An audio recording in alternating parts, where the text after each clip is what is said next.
Halo teman-teman, selamat datang di Adam Rosni Channel dan pastikan untuk memberi like, subscribe, dan aktifkan notifikasi agar tidak ketinggalan. Bersiaplah untuk terinspirasi dan beraksi bersama kami. Sabar dulu Rip ya. Arif Laskar Kristus yang dari Nias. Bentar. Halo, selamat sore. Kayak apa kabarnya Ustaz? Ulun dari Banjarbaru. Oh, dari Banjarbaru. Pian dari Banjarbaru. Ulun dari Banjarbaru juga. Wah, Cuma sama rumah listrik ulun. namanya Hormat Sinaga Islam atau Kristen? Kristen ulun, mangai. Oh, Kristen. Iya, kan Papa. Wah, sama garang? tetangga lah. Apa garang yang hendak pian takunakan? Apalah. On cam dulu lah. Biar ulun pinandu. On cam dulu gitu. Kenapa kejeda? Aduh, Bang Hormat, kejeda. Benerin dulu.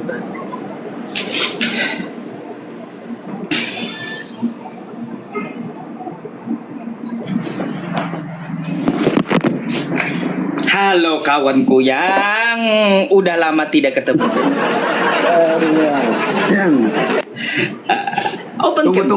Tunggu nanti sebentar saya hidup ke kamera sebentar saya lagi itu bentar ya. Di mana di WC? lagi di mana nih bro? Di Arab Saudi. Wah pergi pergi cium batu. Wah iya harus. Saya bilang Pak Ustadz pergi cium itu kan, pergi cium batu Hajar Aswad. Gede kali ehonya Rip. Kegedean ehonya mantul suaranya. Iya kah? Udah bagus, bagus. Mantul masih. Terus mantul. Masih. Bagus yang awal. Gimana? Masih. Masih. Udah enggak. Oh, udah enggak.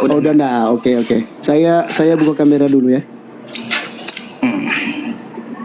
Iya. Oke. Gede kali kau pakai eho. Enggak. Apa nih yang mau kita bahas? Enggak, silaturahmi aja. Soalnya udah lama tidak diskusi dan juga saya udah lama nge-TikTok ini. Iya, kau kemana? Udah 5 bulanan. Hah? Kemana? Enggak kemana-mana, cuman fokus di itu saja, pembinaan umat aja. Oh, sekolah lagi? Enggak juga. Kalau sekolah iya, sekolah iya, tapi kan nggak terlalu sibuk juga sih di situ. Rep, ngapain sekolah tinggi-tinggi yang ujung-ujungnya yang disembah manusia juga? Itu kan perspektif daripada Islam sendiri, menyembah manusia. Bukan. Gitu kan. Itu tapi kan tidak melihat sebelum Yesus jadi manusia itu kan kalian tidak mau tahu itu. Yang kalian tahu bahwa Yesus itu manusia, itu aja. Rep, di Yohanes 1 nomor 57 ya kalau nggak salah. Di Yohanes 21 nomor 6. Nah, Yohanes 1 nomor 6. Kalau kau kagak ngaku itu sebagai manusia, ya Rip ya, kau adalah penyesat. Ya. Datang sebagai manusia, Iya, dia datang sebagai manusia. Ya memang karena firman itu telah menjadi manusia, Ustadz. Jadi karena kalau mau Anda lupa Yohanes 1 ayat 14 bahwa firman itu telah menjadi manusia, ya iya. Karena hanya menyoroti kemanusiaan Yesus saja. Kapan firman itu jadi manusia? Tanggal berapa? Tahun berapa? Ya tentu kan sebelum abad pertama. Ya kan kelahiran Yesus kan kita tahu bahwa itu di abad pertama ya kan. Jadi sebelum segala sesuatunya juga pun sudah dirancang oleh Allah Tritunggal sebelumnya, Ustaz. Gitu. Jadi jangan heran. Nah, ini kembali ke tema ya. Jangan heran ketika kemudian Edis mengatakan bahwa Yesus bertuhan, ya, artinya menghambakan diri kepada Sang Bapa. Ya, berarti jadi kau gini. Setuju. Oh, berarti belum lihat YouTube saya. Saya kan ada komen Edis. Saya ada komen. Bentar, Rip, aku ambil HP. Okay. Siap. Harus memang siapkan. kalau bicara dengan saya harus itu. Tapi izin ya, saya nggak terlalu lama nanti nih karena ada kegiatan, ada apa namanya itu perayaan-perayaan. Apa? Ini kan udah bulan Desember, Wah, ya kan? iya kan kau kegiatannya menyesatkan manusia doang. Enggak, dirimu yang menyesatkan. Jadi saya agak bingung juga. Anda pergi ke sana pun cium batu itu, apakah karena memang sudah ada perintah bahwa mencium batu Hajar Aswad itu bisa menghapus dosa? Jadi ya aduh. Nah, tapi jangan ke situ dulu lah. Jangan ke situ. Saya tidak mirorir dulu. Fokus dulu dengan tema Anda dulu. Kok kasih tahu dulu kamu, nggak ada kewajiban cium batu masalahnya. Macam mana? Lalu kenapa? Kan apakah bukan suatu ibadah itu? Itu salah satu rukun kan? Bukan. Dari mana kau bukan? dapat itu rukun ibadah? Apa itu mencium batu? Oke. Terus Enggak, pergi ke sana bukan itu rukun dalam dari bentuk ibadah. apa? Jadi cium Pergi batu ke sana Hajar dalam bentuk Aswad apa? itu cuma sunnah. Pergi ke sini umroh itu nggak ada rukunnya cium batu. Atau haji itu pun juga nggak ada rukunnya cium batu. Tapi kalau cium batu itu dalam hal apa itu? Ya meniru Rasulullah aja. Oh gitu. Jadi kayak asal-asalan begitu aja lah. Bukan asal-asalan. Artinya ada dasarnya gitu. Kenapa orang mencium batu? Karena sunnah. Nabi pernah menciumnya. Umar bin Khattab ngomong, kalau aku tidak melihat Nabi Nabi mencium kau, hai batu Hajar Aswad, aku nggak bakalan cium kau. Kau itu batu yang kagak membahayakan, kagak pula memberi manfaat. Kan kayak gitu. Tapi kenapa dulu Muhammad sampai mencium itu? Ya iya, karena beliau menghormati jejak sejarah Nabi Ibrahim di situ. Kan Nabi Ibrahim yang meninggikan Ka'bah itu menurut Al-Quran. Oh jadi Ibrahim yang itu ya. Jadi milah Ibrahim lah istilahnya begitu ya. Ya milah Ibrahim itu adalah agama yang dianut. Enggak, maksudnya kan sudah dilakukan oleh Ibrahim kan, menurut kepercayaan Islam kan, sehingga Rasulullah kemudian itu mengikuti itu, cium batu itu. Ini bukan dilakukan oleh Nabi Ibrahim. Nabi Ibrahim kagak pernah cium batu. Oke. Jadi di situ jejak sejarah Nabi Ibrahim meninggikan Ka'bah. Waktu itu dia meninggikan dengan Nabi Ismail. Waktu meninggikan Ka'bah ada satu lubang yang mana batunya itu kurang. Gitu. Meninggikan dalam hal apa ini? Merenovasi. Meninggikan dalam hal apa ini? Merenovasi Ka'bah. Merenovasi berarti sudah ada Ka'bah itu sebelum Sudah Ibrahim ada. itu kesana sudah ada Ka'bah itu. Sudah ada innal awwala baiti wudi'alladzi itu memang Ka'bah itu tempat pertama sebelum Nabi Ibrahim. Gitu. Jadi Muhammad ikut itu. Tapi Muhammad tahu maknanya apa begitu? Ya maknanya apa? Karena ada jejak sejarah Nabi Ibrahim, makanya ada sebutannya di Ka'bah itu samping Ka'bah, makom Ibrahim. Yang disebut makom itu bukan makam buat ngubur orang, bukan. Makom Ibrahim itu adalah jejak kaki Nabi Ibrahim gitu. Nah, itu masih ada sampai sekarang. Nah, buktinya ada gitu. Jadi batu Hajar Aswad itu karena kurang, Ka'bah tadi ditinggikan, direnovasi itu kurang batunya, dicarilah batu keliling, ditemukan Nabi Ismail. Ketemunya pun di atas Ka'bah. Ngapain di atas Ka'bah? Iya, ternyata Ka'bah ini meninggalkan satu batu di atasnya. Batu itulah yang dibawa oleh Nabi Ismail turun, lalu dipasang. Itulah namanya batu Hajar Aswad. Setelah diteliti, batunya nggak ada di muka bumi ini jenisnya. Jadi diyakini itu batu dari sorga begitu ya? Itu kan memang sudah ada penelitiannya, nggak ada jenisnya batu kayak Hajar Aswad di muka bumi itu. Berarti dari planet lain gitu ya? Nah kan wallahu a'lam, yang jelas kan batu Hajar Aswad itu dulu putih kami yakini, karena dosa anak Adam yang menciumnya maka dia menjadi menghitam. Berarti anak Adam yang dimaksud yang cium itu bagaimana itu sampai dia bisa hitam begitu ya? Jadi berarti dia hitamnya dia isap dosa begitu ya? Karena kan diyakini dalam sebuah hadis ya, di seberapa itu yang kalau mencium batu Hajar Aswad dan batu Yamani kemudian Yamani. dosa dihapus habis-habisnya. Bukan batunya yang menghapus dosa. Tapi apa? Karena mengikuti sunnah nabinya. Karena sunnah Nabi kita ikuti, maka Allah mengampuni kita. Makanya ada di dalam Quran surah Ali Imran ayat 31. Qul in kuntum tuhibbunallaha fattabi'uni yuhibbukumullah. Katakanlah, apabila kamu mencintai Allah, maka ikutilah jalanku. Itu kata Nabi. Kayak gitu. Jadi karena kita mengikuti jalan Nabi, mengikuti sunnahnya, Allah mengampuni kita. Karena sunnah Nabi tadi, ya, Hajar Aswad sebagai saksi, maka Allah menghapus dosa karena mengikuti sunnah Nabi. Selain Hajar Aswad ada juga penghapus dosa itu. Wudu pun penghapus dosa. Setiap air yang gugur dari air wudu, maka menggugurkan dosa. Menghapus dosa juga wudu itu. Tapi apakah air itu yang hapus dosa? Kan kagak. Gitu dalam Islam tuh. Iya. Itu kepercayaannya umat Islam lah. Saya ini kan ya lakum dinukum waliyadiyah kan. Jadi silakan saja dengan keimanan itu. Tapi ya tentu. Tapi ya, aku mau tanya, boleh nggak? Mempelajari. Bagaimana? Aku mau tanya sesuatu. Karena Edis mengiyakan. Aku sampai sekarang pun juga bingung dengan Kristen-Kristen ini. Perjanjian lama kan masih dipakai nggak dulu? Perjanjian lama masih dipakai nggak? Iya masih dong. Kan itu kan perjanjian baru itu tidak bisa terlepas. Begini loh. Jadi enggak, yang kutanya perjanjian lama. Gimana? Yang kutanya perjanjian lama masih dipakai Kristen nggak? Ya tentu dipakai lah. Kenapa dipakai? Karena memang itu perjanjian baru itu ada berdasarkan nubuatan perjanjian lama. Baik. Jadi nggak bisa dipisahkan. Enggak banyak-banyak. Sekarang aku gini, nanya ke kamu, ya. Coba kamu buka Kejadian 19:32 sampai seterusnya. Kejadian 19 ya. Nomor 32. Karena kesimpulannya aku diskusi dengan Edis pun, kemarin Edis mengiyakan juga. Oh gitu.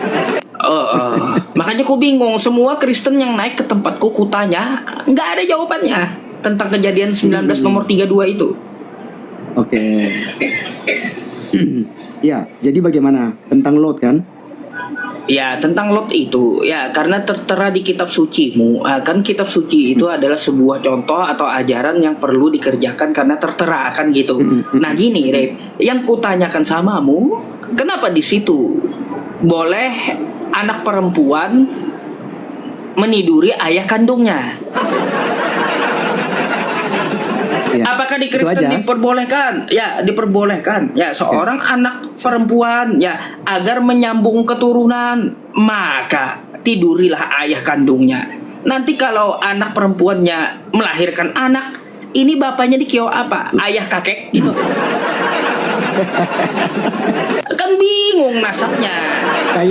Kayak itu kan ada satu mob itu, apa bukan mob juga ya, cerita lucu begitu ya. Kenapa dia bisa jadi stres begitu ya? Gitu ya, karena katanya itu ayahnya menikahi itu sehingga dia harus panggil ibu sama cucunya, ya kan gitu. Oke, ada mobnya itu, ada mobnya. Jadi gini, saya jawab ya. Saya boleh jawab ya? Aku mau dengar jawabannya. Iya, silakan. Baik, siap. Jadi begini Bro. Ketika Kejadian 19, kalau kita melihat sebelumnya itu kan telah terjadi namanya pemusnahan di Sodom dan Gomora. Karena akibat mereka tidak dapat lagi membedakan tangan kiri, tangan kanan. Bukan berarti mereka, ini tangan kanan, ini tangan kiri, mereka nggak tahu. Bukan itu maksudnya. Tapi maksudnya adalah karena mereka tidak tahu lagi hal yang benar, yang tidak benar. Sehingga mereka melakukan, makanya dikatakan Sodom dan Gomora. Terjadi yang namanya penyelewengan seksual di sana. Ya, jadi akhirnya Tuhan itu menunggang-balikan Sodom dan Gomora itu. Sehingga yang hidup kan hanya Lot dan istrinya dan kedua anaknya. Istrinya pun berhasil kabur, tetapi di tengah jalan pun jadi tiang garam. Nah, ketika kasus ini, ya, kalau Anda tanya apakah ini diperbolehkan dalam Kristen, tentu tidak. Ini suatu kesalahan yang dilakukan. Tapi kenapa ada di kitab suci? Ya, bukan hanya ini, banyak misalnya kejatuhan Raja Daud, ya kan, bahkan Raja Salomo. Itu semua dimuat di kitab suci, bukan dalam arti untuk diikuti, tapi itu sebuah pembelajaran bahwa hal itu efeknya apa, sebab akibatnya apa, sehingga kita bisa pelajari kitab suci. Karena Alkitab dari perjanjian lama, kisah-kisah sana, itu itu adalah sebuah kitab yang jujur apa adanya. Jujur apa adanya tanpa menyembunyikan sesuatu, Ustadz. Seperti itu. Jadi, sebentar. Kesimpulannya, hal ini tidak diperbolehkan di dalam kekristenan. Tapi kondisi pada waktu itu, kekurangan iman dari kedua anaknya Lot inilah, sehingga mereka berbuat, ya bisa dikatakan ya maksiat ya. Mereka lakukan hal yang tidak benar di mata Tuhan. Seperti itu. Oke, silakan. Pertama gini, ya yang kutanggapi dari penjelasan kamu, ya itu kata kamu diletakkan di dalam kitab suci, ya di dalam kitab suci dalam Kristen, tapi itu adalah sebuah pembelajaran. Itu kan bukan sebuah pembelajaran lagi, tapi udah terlaksana di zaman Lot, kan kayak gitu. Apakah hukum Kristen membenarkan bahwa seorang anak, ya anak perempuan meniduri ayah kandungnya? Kata kamu nggak boleh. Kalau nggak boleh, mana tunjukkan samaku larangannya. Nah, kan gitu. Seharusnya kau pakai data. Seperti biasa kau pakai data, perang data gitu. Dimana anak putrinya tersebut ya dilarang untuk meniduri ayah kandungnya Lot tadi. Terus yang kedua, aku rada-rada memang gak setuju dengan kitab Kristen ini. Yang namanya Lot itu kan orang yang dimuliakan, bahkan di tempat kami nabi. Tiba-tiba kalian bilang bahwa dia berzina dengan anaknya. Ini para nabi kenapa kalian fitnah gitu loh? Oh ya, di kitab kalian tuh ya. Terus yang ketiga, Rip, tentang permasalahan Lot dan ini tadi Lot dengan anaknya tadi. Nah, waktu mereka melakukan, lalu bertambahlah manusia, kan kayak gitu. Karena mereka melakukannya menurut Kristen secara maksiat, kan berarti semua keturunan manusia sekarang ini anak haram semua gitu. Kayak gimana kau menjelaskannya? Coba kau pikir, berarti kalau menurunkan anak Lot itu sampai ke sekarang manusia bertambah, apakah semua manusia sekarang anak haram? Terus nggak adakah yang keempat nih ya, nggak adakah di belahan bumi lain ya manusia lainnya? Coba kau jelaskan 4 hal itu, bikin bingung dari penjelasanmu. Ya, tadi kalau Bro tangkap apa yang saya sampaikan, bahwa intinya kan dari pertanyaan kamu apakah itu diperbolehkan dalam kekristenan. Nah, saya mau katakan bahwa hal itu tidak diperbolehkan. Kenapa tidak diperbolehkan? Ya karena itu sesuatu hal yang salah. Tidak mungkin, karena setelah sudah ada Taurat, ya Taurat Musa itu kan sudah ada yang namanya larangan-larangan di situ. Tetapi ini kisah Lot itu memang melanggar apa yang telah dilarang oleh Tuhan. Nah, apakah kemudian itu kita mengatakan bahwa itu ajaran yang benar yang harus kita ikuti? Tadi poin saya mengatakan bahwa itu ada di dalam Alkitab. Itu untuk menjadi pembelajaran bagi kita bahwa hal semacam ini tidak diperbolehkan, tidak boleh dilakukan. Itu yang namanya anak dengan anak ayah kandung itu tidak ada. Pertanyaan sebaliknya dari Ustadz gini, adakah dalam perjanjian baru yang kemudian melakukan seperti yang dilakukan oleh Lot dan anak-anaknya? Baik, ya kan? Jadi gini, itu pertanyaan balik. Karena dalam perjanjian baru tidak diperbolehkan. Silakan. Kalau ku baca di perjanjian baru nggak ada kejadian seperti itu, kan gitu. Tetapi nggak ada juga di perjanjian baru ya larangan terhadap putri Lot tadi atau menyalahkan putri Lot tadi meniduri ayahnya. Gak ada juga. Serba salah kan. Coba kalau berarti harus dilakukan. Silakan pakai data. Lah, berarti harus dilakukan kalau begitu karena tidak tertulis. Lah, buktinya apa? Sekarang manusia tambah banyak. Ayo. Kalau di dalam kitab Kristen memang terjadi, loh sekarang kita ini apa? Berarti anak haram semua gitu. Ya, jadi begini. Jadi terjadi, makanya kan Yesus itu datang itu kan ya kan untuk memurnikan semuanya. Jadi kesalahan-kesalahan yang sudah ada di dalam perjanjian baru itu kan ditegaskan lagi oleh Yesus bahwa itu tidak boleh gitu. Makanya tadi saya tanya ke Pak Ustadz, apakah Anda pernah menemukan di dalam perjanjian baru ya itu pernah dilakukan seperti perbuatan Lot dan anak-anaknya itu? Kan tidak ada. Iya, aku jawab kan udah tidak ada, tapi tidak ada juga larangannya. Macam mana? Larangan tentang masalah anak Lot tadi menyiduri ayah kandungnya enggak juga direvisi atau dikritik oleh Perjanjian Baru, enggak ada. Jadi apa? Perjanjian Baru pun membenarkan kelakuan Lot dengan anaknya. Lalu apa kita ini disebut manusia tambah banyak, anak haram semua? Oh enggak, saya Kristen aja yang anak haram semua kalau kayak gitu. Kan gitu jadinya. Luar biasa memang itu apa namanya ya, nalarnya Bro Yusuf gitu ya terkait tentang hal itu. Ya, tetapi poinnya di sini gitu loh. Jadi ketika Anda membawa gini ya, saya tidak perlu buka data di sini. Tetapi kita kembali kepada Kejadian 19 ayat yang ke-31. Jika memang hal itu ada kemudian dilakukan oleh Kristen, ya kan, di Perjanjian Baru, pengikut Yesus, ya baru jadi persoalan dan kita akan lanjutkan di apa namanya pembahasan ini. Oh, tak kan ada ini kasusnya ini sudah dilakukan ini seperti itu. Tapi kan pada kenyataannya kan tidak demikian. Bahkan Ustadz sendiri sudah mengatakan bahwa tidak ada dalam Perjanjian Baru. Jadi bukan sesuatu hal yang memang tidak, kayak contoh poligami misalnya. Anda nanyakan, ada enggak itu larangan poligami di dalam Alkitab? Ya tidak ada. Di dalam Perjanjian Baru itu tidak ada larangan poligami, Pak Ustadz.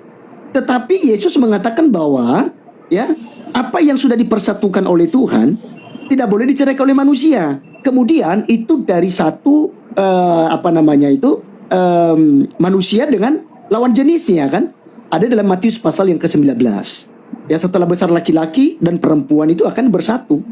Makanya meninggalkan kedua orang tuanya dan bersatu dengan suami atau istrinya.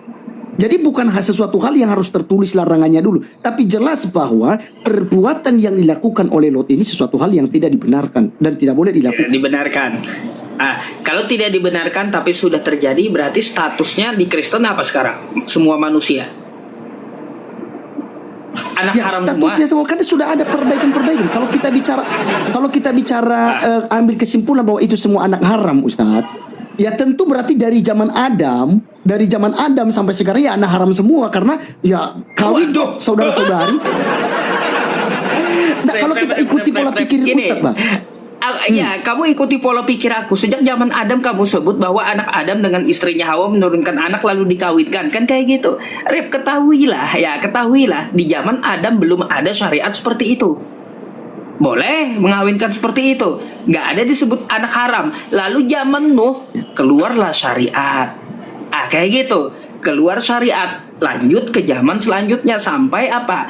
Lot, Abraham, sudah ada aturan-aturan dari Tuhan, tidak boleh begini, tidak boleh begitu.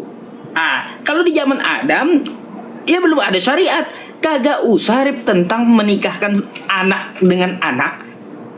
Larangan jinah pun gak ada zaman Nabi Adam tuh. Gak ada, mau berjinah sama siapa Nabi Adam?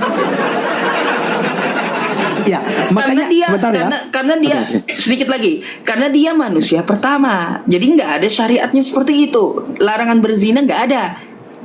Makanya setelah di zaman Nuh ada syariat, lalu diteruskan oleh nabi-nabi lainnya. Gak boleh seorang anak perempuan ya meniduri ayah kandungnya, nggak boleh kayak gitu. Lalu kata kamu di Perjanjian Baru memang nggak ada kejadian serupa. Oke, saya akui itu memang nggak ada gitu. Tapi nggak ada juga larangan dari Perjanjian Baru, nggak ada. Oke, baik. Sudah ya. Jadi begini, kenapa saya bawa Anda kepada mulai dari zaman Adam? Ya artinya di sana pun kalau kita pakai pola pikir Ustadz tadi, bahwa berarti anak haram semua ini. Berarti dari Adam sampai ke Musa itu sebelum turun hukum Taurat berarti bisa dikatakan sebagai anak haram. Kalau pakai pola pikir Ustadz. Tapi di dalam hukum Taurat ketika Musa sudah ada, di situ kan dibuat larangan-larangan itu. Nah ketika Lot dan anak-anaknya karena kurangnya iman, kurangnya pemahaman, mereka berpikir sudah tidak bisa lagi menyambung keturunan, sehingga melakukan hal itu. Ya, mereka beri minum anggur kepada ayahnya, ya kan? Nah, itu apakah dibenarkan dalam hukum Taurat? Pertanyaan saya, apakah itu dibenarkan dalam hukum Taurat? Tentu tidak. Makanya saya katakan tadi suatu hal yang salah. Karena dalam hukum Taurat sendiri itu telah Pertanyaannya, nggak ada manusia di belahan bumi yang lain, hanya ada di Sodom dan Gomora gitu manusia tuh. Ini kan pola pikir anak-anak Lot. Karena mereka hanya tinggal di itu kan. Sebenarnya kalau kita lihat kan ada keturunan Abraham kok. Karena ketika pembagian wilayah kan Abraham pergi ke sebelah mana, Lot pergi ke sebelah mana, ya. Dalam Alkitab menjelaskan hal itu. Jadi kan artinya bahwa dari Abraham itu pasti ada manusia-manusia yang lain. Tapi kepikiran daripada anak-anak Lot, Masuk. ya. Bentar. Oke, silakan. Bentar ya, ada yang diambil. Aku ambil obat keluar sebentar ya. Sebentar. Oke, silakan. Ya. Oke, saya bernarasi ya. Oke, ya. Jadi jangan panas teman-teman. Jangan panas ya. Kalau nanti untuk tunjukkan data, kita tunjukkan data tentang larangan-larangan itu ada ya. Ya, jadi itu kalau kita pakai pola pikir itu Udah siap, Kak? tentu tidak bisa kita ikuti gitu loh. Karena itu perbuatan yang tidak baik ya. Makanya dituliskan sebagai pelajaran. Jadi akibatnya ya ketika dilakukan hal itu ya, itu ada. Kalau kayak gitu. Nah, sekarang gini Pak Ustadz. Kalau kayak gitu, sedikit aku kritik. Nggak, sebentar, kamu. Anda kan minta data. Bentar, sebelum Ya, datanya Anda- kamu tambahkan. Kalau seperti itu, setidaknya kamu menampilkan data, itu adalah perbuatan maksiat yang tidak dibenarkan dalam Kristen. Coba tunjukkan dalil larangannya. Karena baik. sebuah maksiat yang tidak diperbolehkan dilakukan, berarti ada larangannya dalam agama. Nah tuh, coba, silakan tunjukkan sama aku. Oke, saya balik kamera dulu ya. Ya. Pertama-tama dulu kita misalnya lihat di dalam ulangan ya Ustaz. Ulangan 22 ayat 30. Bentar ya. Ternyata belum tampil ini. Ini agak kaku ini untuk Udah, kamera ini semua Tampil, kalau aku udah lihat. lama tidak ini kan. Aku udah Bisa lihat lihat. ya. Oke. Seorang laki-laki janganlah mengambil istri ayahnya dan jangan menyingkapkan puncak kain ayahnya. Ya kan? Nah, ini berkaitan ya dengan sebuah larangan. Makanya Rasul Paulus juga pun dalam perjanjian baru dalam suratnya kepada Korintus, ya jemaat di Korintus, dosa dalam jemaat itu dilarang. Memang orang mendengar bahwa ada percabulan di antara kamu dan percabulan yang begitu rupa seperti yang tidak terdapat sekalipun di antara bangsa-bangsa yang tidak mengenal Allah, yaitu bahwa ada orang yang hidup dengan istri ayahnya. Nah, ini salah satu contoh yang serupa ya dengan kasus Lot gitu. Dan itu jelas dilarang. Ya, dilarang di dalam Alkitab. Dalam Keluaran 20 juga di sana dikatakan jangan berzina, itu juga ada. Ya, jadi perbuatan yang dilakukan oleh anak-anak daripada Lot itu sesuatu hal yang sudah dilarang dan itu tidak boleh dilakukan. Tetapi apa dikata ternyata hal itu sudah dilakukan oleh mereka dan itu dikatakan sebagai suatu pelanggaran. Ketika ayah mereka sadar kan marah. Ayah mereka marah dengan mereka. Nah, itu sesuatu hal yang memang tidak diperbolehkan. Kenapa ditulis, kembali kepada pertanyaan Anda, kenapa ditulis itu sebagai ya pelajaran bagi kita sampai pada hari ini untuk kita tidak melakukan hal yang keji semacam itu. Ya. Jadi seperti itu. Silakan. Nanti saya lihat di Keluaran pasal 20 itu jangan berzina itu ada. Kawan, alibimu kemana? Ya, silakan. Yang kau tunjukkan datanya itu adalah masalah laki-laki. Ulangan 22 nomor 30 itu larangan seorang laki-laki mengambil mempersunting ibu kandungnya sendiri. Oke? Nah, kan kayak gitu. Nah, yang kutanya mana larangan untuk perempuannya? Perempuan dilarang meniduri ayahnya. Nah, di mana itu? Kalau untuk laki-laki ada, lalu perempuan mana? Nggak ada. Kalian membenarkan Lot itu berzina gitu. Ini ajaran macam apa gitu loh? Tidak dibenarkan bro. Jangan diframing bahwa kekristenan membenarkan perbuatan itu. Kalau tidak dibenarkan maka carikan larangannya. Seorang anak Lot itu yang perempuan dilarang meniduri ayahnya. Kan itu yang kan sudah dikasih contoh tadi. Baru mana? Kan sudah dikasih contoh tadi kan. Ya, di dalam 1 Korintus pasal yang kelima ayat 1 sampai 5 tadi itu sudah dikasih contoh. Ya, sudah Gini, dikasih contoh bahwa Itu salah satu contoh. Jadi gini, jangan cari sesuatu hal yang harus letterlet. Contoh kalau saya tanyakan misalnya di mana di dalam Al-Qur'an misalnya bahwa Nabi Muhammad itu disunat nih, harus letterlet ini, harus tulis ini bahwa dia disunat gitu. Kan tentu kan kamu nggak akan dapat. Ya, Jadi masalahnya teologi pemikiran kamu- jadi cara berpikir di dalam cara berpikir itu tidak seprimitif itu gitu. Kita sebagai Ini, orang-orang yang Rip. diberikan akal oleh Tuhan kan, kita pahami Ini, ketika Rip. sudah larangan itu. Kalau Nah, kamu minta tekstual, umat Islam itu bukan cuma merujuk ke Al-Quran, tapi juga ke hadis gitu. Perlu kamu pahami itu. Di hadis ada tekstualnya Nabi Muhammad disunat. Nah, kan kayak gitu. Sekarang untuk masalah tekstualnya di Bible setebal itu masa nggak ada Rip larangannya. Seorang anak perempuan meniduri ayah laki-laki. Kitabnya tebel kali gitu. Tebel kali, lebih tebel dari Al-Qur'anku. Tapi larangan seorang anak perempuan untuk meniduri ayahnya nggak ada. Apa coba? tapi secara logika Anda ini Ustadz, secara logika Anda sendiri, karena tidak ada larangan itu berarti boleh dilakukan. Lah, boleh kalau nggak ada larangan, Rip. Kayak gimana? Oke, baik ya. Kan tidak ada larangan tuh, tidak ada larangan di dalam Al-Qur'an nih ataupun di hadis untuk menikahi anak di bawah umur. Kenapa Ustadz tidak menikahi anak di bawah umur di Indonesia ini? Ada, Rip. Aturannya dalam fikih Islam ada itu. Di mana? Anak yang dinikahi ya itu ketika dia masa haid.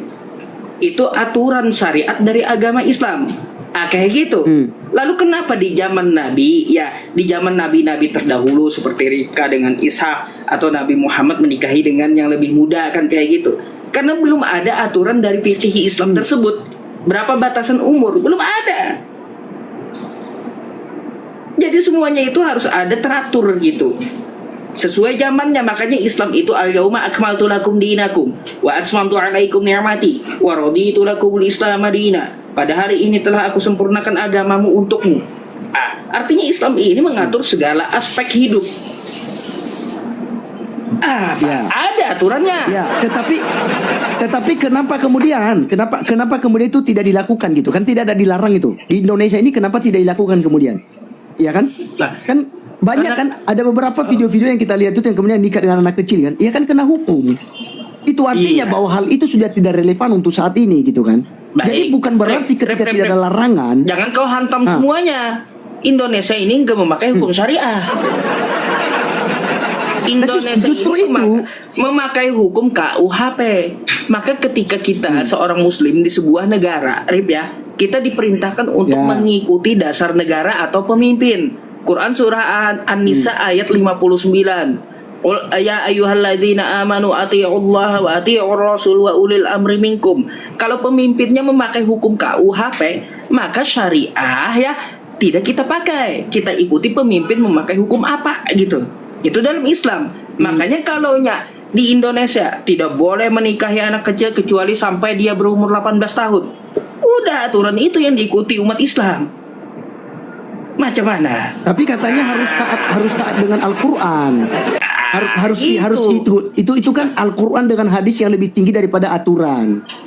Lah, kami kan menaati pemimpin sama mengikuti Al-Quran. Karena perintah Al-Quran sendiri untuk menaati pemimpin. Ayo. Ya artinya mau begini Ustaz, begini. Bahwa apa yang sudah pun diajarkan kalian berani langgar gitu loh. Padahal itu diperbolehkan dalam agama kalian, tapi kalian langgar karena memang terbentur dengan aturan-aturan hukum di Indonesia, iya kan?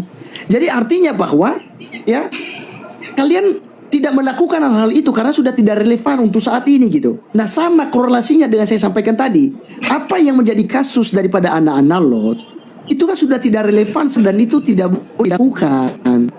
Itu udah jelas. Jadi apa yang mau dipersoalkan itu hanya saya mirrorir aja. Saya mirror aja Ustaz. Ya, jadi gini. Itu, supaya biar Ustaz bisa kita paham. juga bertambah juga pengetahuannya. Sebenarnya Islam ini elastis gitu, elastis. Di dalam Al-Quran itu orang yang mencuri potong tangannya.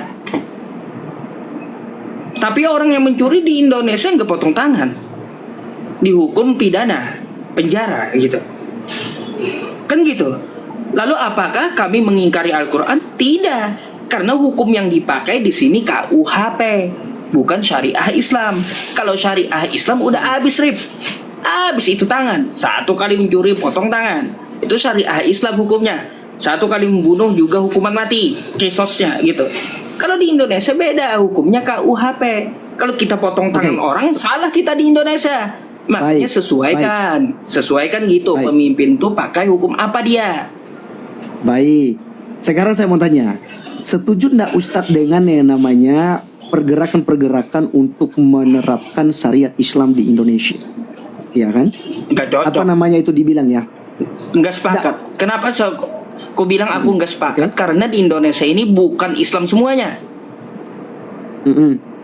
Tapi Yang bisa mayoritas menerapkan hukum Islam, hukum syariah itu di negara itu Islam semuanya.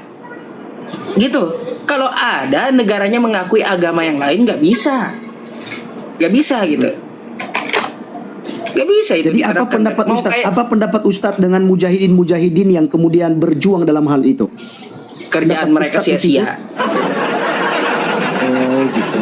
Oke. Sia-sia Ya. mau kayak gimana pun Jadi mereka nggak bakalan sukses itu. Karena apa? Kita mengakui 6 agama di Indonesia ini. Mau menerapkan syariah Islam ya mimpi.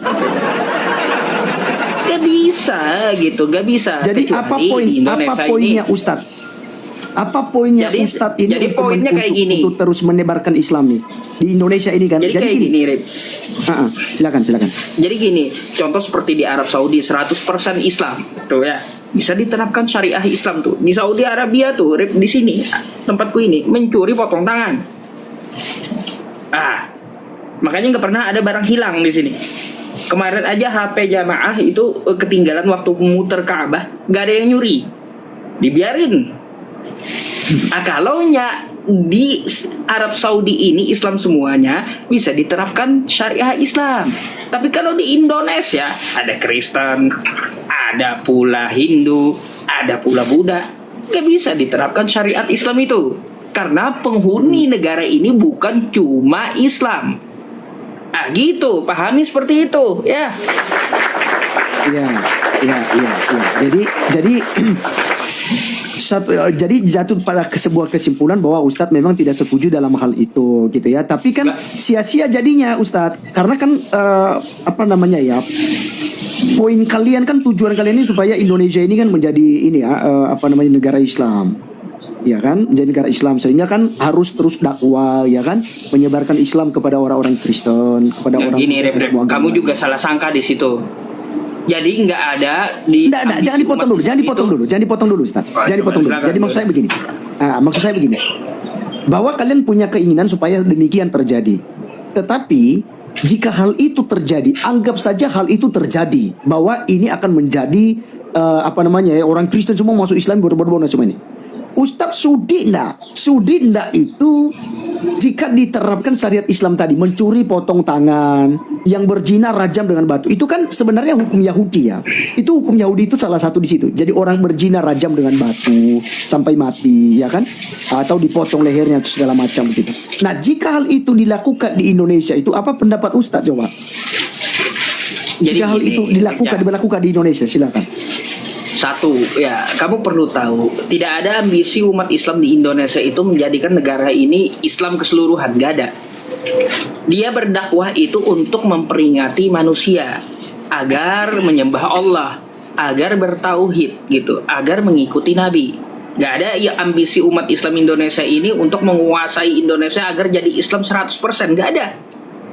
Jadi yang namanya dakwah itu memperingati manusia. Fadzakir, maka peringatkanlah. Innama anta mudzakir, sesungguhnya engkau hanyalah seorang pemberi peringatan. Lasta alaihim bimusaitir, tapi kamu tidak berkuasa dengan orang yang kau beri peringatan. Illa man tawalla wa kafar, apabila dia sudah diperingatkan tapi dia berpaling dan menjadi kafir, fayu'adzibuhullahul adzabal akbar. Silahkan gitu, tanggung nanti resikonya sendiri. Allah akan mengajabnya dengan ajab yang sangat besar gitu. Itu aja tujuannya. Jadi orang berdakwah itu jangan dikira mau menjadikan Islam di Indonesia 100%. Enggak. Tapi untuk menyeru manusia, memperingati manusia agar menyembah Allah. Jadi kalaunya kamu bilang ya menjadikan Indonesia 100% Islam, nggak ada ambisi kayak gitu. Nggak ada. Oke, siap. Ini saya ganti HP dulu Ustadz. Saya nanti naik lagi karena ini agak macam macet ini HP saya yang ini nih. Ngetahan panas gitu. Gini Jak, apa namanya itu, kita kembali ke tema nanti ya. Saya pengen bahas tema. Tadi kita belum tuntas tema karena Ya melebar jadi kemana-mana menyambung dengan obrolan tema. kita, nggak apa-apa. Boleh? Iya. Nanti saya turun, saya naik lagi ya di HP ku yang satu ya. Tapi Boleh, akun boleh, yang sama, boleh. akun yang sama. akun yang Cuma sama. rep gini. Ini saya lagi. Aku live stream. Ah. Aku live streaming di sini sampai waktu azan Zuhur Madinah gitu. Atau sekitar berapa Oke, bentar oke. ya, aku lihat dulu. Oke, lihat dulu waktunya. Lihat waktunya dulu. 40 menit lagi. Oh gitu. Nah apa-apa, nanti supaya saya Iya. juga ini kembali edukasi juga. Saya bukan hanya untuk Islam, tapi juga untuk Kristen, edukasi di Yesus punya Tuhan atau tidak gitu. Oke. Ya udah, kalau seperti itu nanti aku buka live beberapa kali juga. Ya ke WA lah nanti minta linknya, atau lihat status WhatsAppku tuh. Dibagi terus link. Oke? Oke, saya turun dulu. Turun tanpa permisi. Emang dasar Kristennya.